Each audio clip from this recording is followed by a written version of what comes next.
Welcome to this episode of Fantasy Baseball Picks and Bets presented by Prize Picks on the Mayo Media Network. It is Friday night.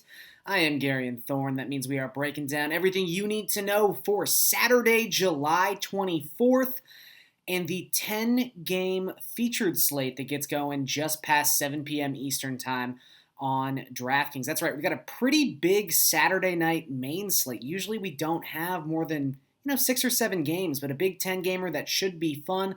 But before we get to that or some bets that I like on Saturday, let's talk about our presenting sponsor, Prize Picks. If you head on over to prizepicks.com and use the promo code MMN MLB, you can have your first deposit matched up to $100. And guys, you're really going to want to make sure you go and do that because they don't just have some fun baseball props you can play. I was kind of cruising around Prize Picks earlier tonight.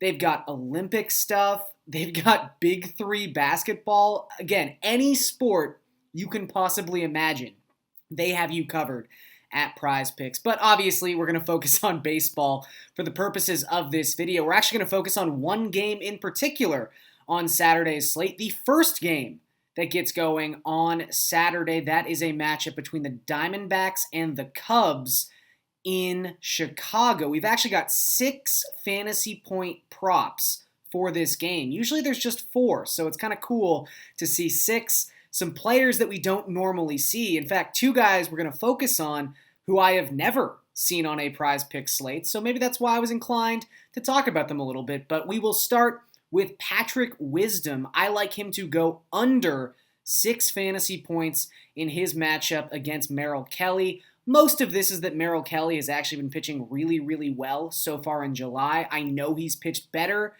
at Chase Field than he has when pitching on the road, but I don't mind that too much considering his recent form and considering the recent form of Patrick Wisdom. I know he was grabbing so many headlines with his thunderous power when he was called up for the Cubs, but his production has fallen off a cliff. In July, Patrick Wisdom has just a 63 WRC+, and he is striking out in 44% of his plate appearances. That is bad. That is a big number. So Wisdom is slumping severely right now. I do not like him all that much in a right-on-right matchup. So Wisdom under 6 fantasy points. I also like Pavin Smith to go under 6 fantasy points. Smith, another name we don't usually see on the Prize Picks slate, and he is someone who also hasn't been struggling as of late. He's actually hit pretty well in July, but he has struggled this season when the Diamondbacks are on the road. He likes playing in Arizona. At least that's what the stats tell us. In fact, he's got just a 74 WRC+ and a 118 isolated power when he's not hitting in his home ballpark. Also want to point out that Alec Mills, who is making this start for the Cubs, started the year in the bullpen, has transitioned back into the role of a starter for the Cubs. He has been much better as a starter in 2021. Usually we see the inverse of that trend, but as a starter, he has a 2.98 FIP so far this season and has barely allowed a home run. So I think that Mills is in pretty good form right now. Smith clearly not the preferred split to be hitting on the road, to be hitting in Chicago. So I will take the under 6 with Smith to go along with the under 6 for Patrick Wisdom. Okay, that was the afternoon. Let's get to that night slate. It is a 10-gamer. There's a lot to cover here.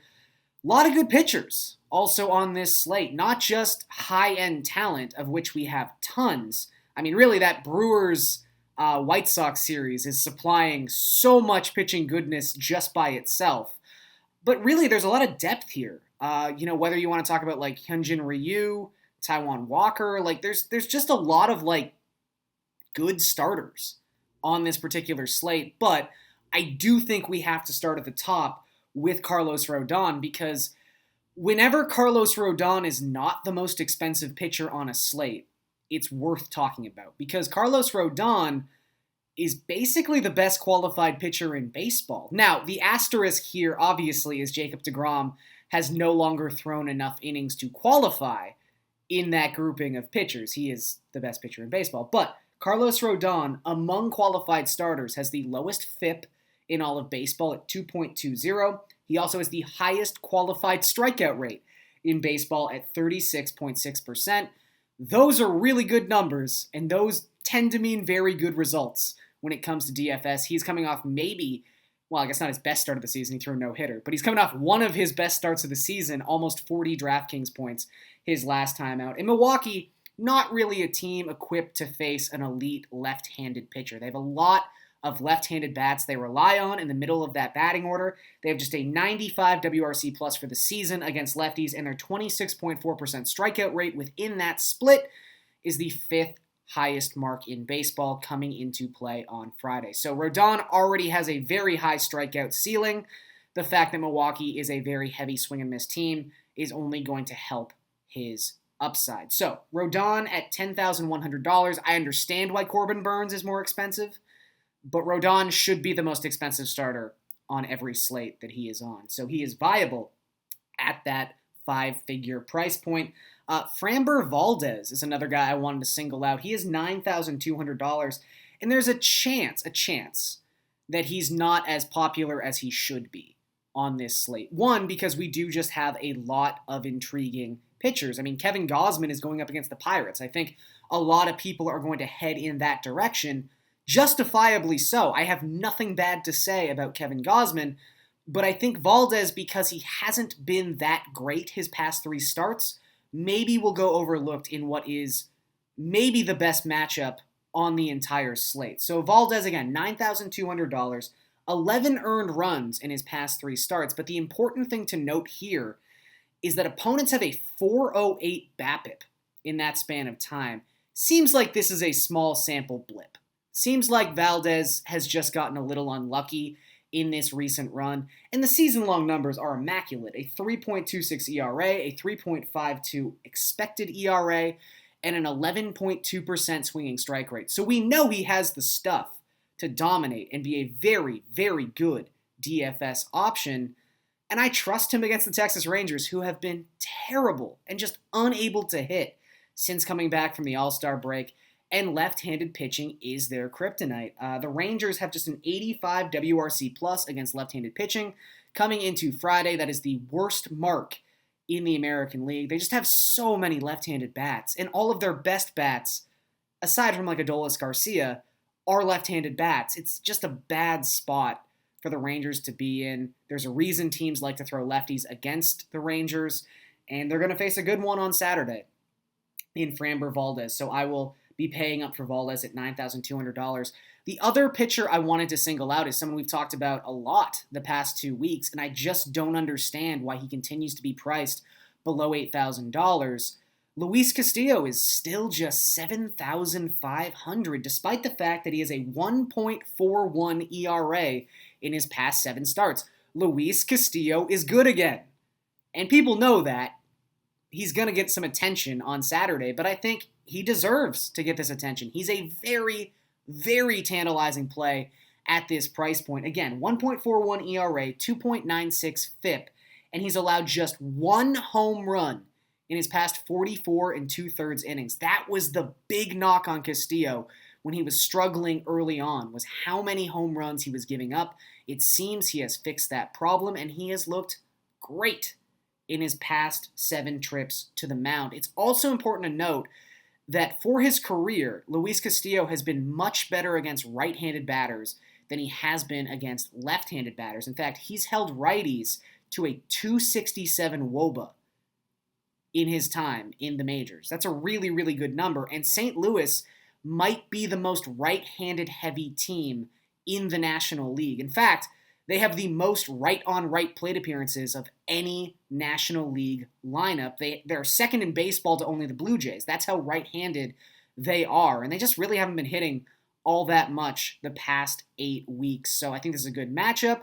I think Castillo's just been amazing in general, and he is drastically underpriced. There's really no other way to say it at $7,500. Okay, moving briefly to some bats. The top stack option for me on Saturday's slate is the San Francisco Giants, because not only do they have a high run expectancy. Not only do they have some really good bats and some great numbers against right-handed pitching, but they have a nice mix of high-end and exceedingly cheap bats. Like next to nothing, near the minimum type bats in high leverage lineup spots, mostly due to the fact they are injury ravaged right now. But still, I mean, however you're going to get it, you got to take it. Will Crowe is also a name to note in this particular matchup. Crowe starting for the Pirates. He has given up a 400 WOBA to opponents so far in the month of July. Right-handed batters in particular are slugging .614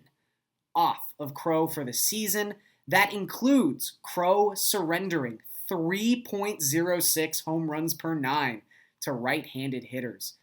That, my friends, is terrible. So obviously you're going to want to get some of the good right-handed hitters at the top of the Giants' order into your lineups. That includes Buster Posey, who has looked great since coming off the IL, hit a home run his first game back, picked up right where he left off. He's $5,100. Wilmer Flores has been hitting pretty well as of late. He's $3,800, will likely be hitting cleanup or maybe even fifth in this lineup for the Giants. But you're going to have to play some lefties just because where they are stationed. And again, Crowe's been bad against everybody, left-handers and right-handers, in the month of July. So I wouldn't worry too much about the split stuff. But Lamont Wade might be the best player on this slate. He's $2,800. He's going to hit leadoff in this game in an opposite-hand matchup. And his numbers against right-handed pitching are phenomenal so far in 2021. He's got a 402 WOBA against righties. And he's $2,800. That's insane.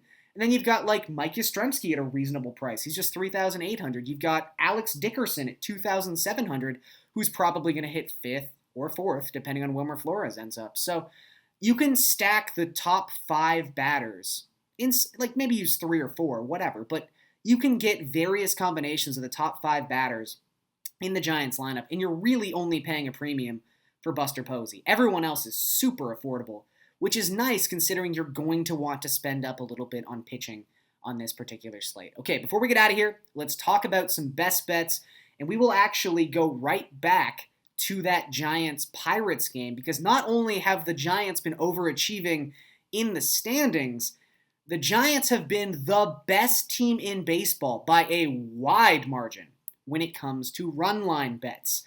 The Giants on Saturday at -1.5 are -120 on the DraftKings Sportsbook. They have covered 63.5% of the time on the run line in 2021. The next closest team, 56.1%.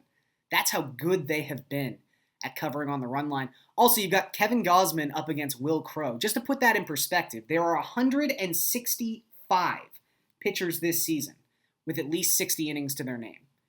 Gausman has the second best ERA in that group at 1.84.